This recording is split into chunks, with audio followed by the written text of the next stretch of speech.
Normal 10 rupees పెరిగిందంట charge నుంచి. అదే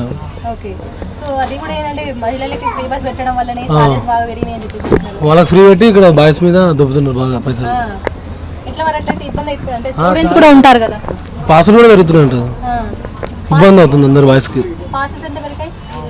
పాసెస్ తెలియదు కానీ ఛార్జ్ అయితే 10 రూపీస్ పెరిగింది ఒక స్టేజ్ నుంచి ఒక స్టేజ్కి నార్మల్గా. అది మనతో క్లారిటీ లేదు మేడం నాకైతే. నాది పాస్ ఉంటుంది నాది.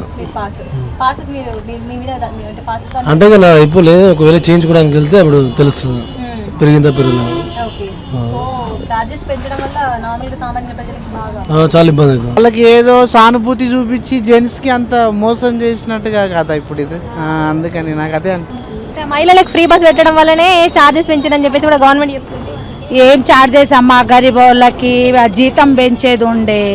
ఏం చార్జ్ అయ్యి ఫ్రీ పెట్టి ఏం లాభం అమ్మ చెప్పండి. మా సొంటలకైనా జీతం పెంచాలి కదమ్మా. మేము జీతం పెంచైనా మంచిగా ఉంటుంది కదా, ఇల్లు కిరాయి కట్టుకోవాలి, అన్నీ కట్టుకోవాలి కదమ్మా. మేము ఈ 8,000 ఏం వస్తుందమ్మా చెప్పండి. 8,000 వస్తాయమ్మా మాకు జీతము. ఈ 8,000 ఏం చేయాలమ్మా చెప్పండి మీరు. అది ఫ్రీ పెట్టక ఏమో సగం బస్ పాస్ చేసేసి అయిపోతుండే కదమ్మా. 1,200 ఉండే ఫస్ట్, ఓ 600 చేసి బాగుండే కదా. బస్ పాస్ ఫ్రీ పెట్టి ఏం లాభం అమ్మ చెప్పండి.